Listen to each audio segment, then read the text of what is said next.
দীর্ঘদিন ধরে অনলাইন হয়রানির শিকার হওয়ার অভিযোগ তুলেছেন জনপ্রিয় অভিনেত্রী শবনম ফারিয়া। তার দাবি, টানা 12 থেকে 13 বছর ধরে এক ব্যক্তি তাকে এআই দিয়ে ছবি বিকৃতি, মনগড়া গল্প এবং ব্যক্তিগত আক্রমণের মাধ্যমে মানসিকভাবে হয়রানি করে আসছেন। সম্প্রতি ফেসবুকে দেওয়া এক দীর্ঘ পোস্টে বিষয়টি প্রকাশ্যে আনেন তিনি।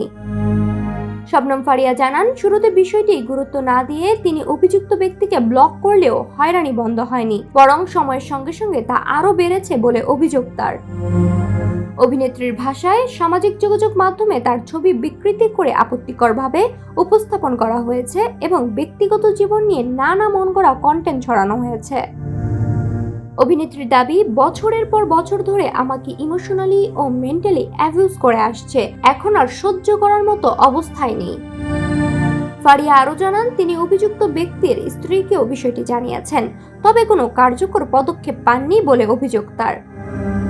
অভিযুক্ত ব্যক্তির অনলাইন পরিচয় ও রাজনৈতিক অবস্থান নিয়েও পোস্টে মন্তব্য করেছেন ফারিয়া। শবনম ফারিয়া যে পোস্টে ডক্টর আইজউদ্দিন নামে পরিচিত একজনের বিরুদ্ধে অভিযোগ করেছেন, সেখানে তিনি ওই ব্যক্তির প্রকৃত নাম হিসেবে শরীফ আজাদ উল্লেখ করেছেন।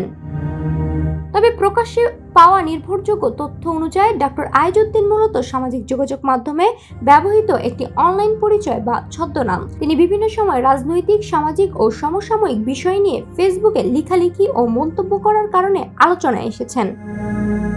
ফারিয়ার দাবি অনুযায়ী ওই অ্যাকাউন্ট থেকে দীর্ঘদিন ধরে তাকে নিয়ে পোস্ট, ছবি এডিট ও ব্যক্তিগত আক্রমণ করা হয়েছে, তবে এইসব অভিযোগের বিষয়ে সংশ্লিষ্ট ব্যক্তির প্রকাশ্য প্রতিক্রিয়া পাওয়া যায়নি।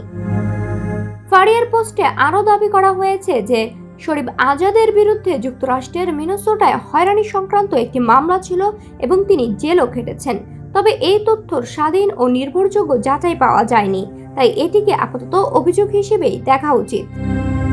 শবনম ফারিয়ার এই অভিযোগের পর বিষয়টি সামাজিক যোগাযোগ মাধ্যমে ব্যাপক আলোচনার জন্ম দিয়েছে, তবে এখনো পর্যন্ত এ ঘটনায় আইনগত কোনো আনুষ্ঠানিক পদক্ষেপের তথ্য পাওয়া যায়নি।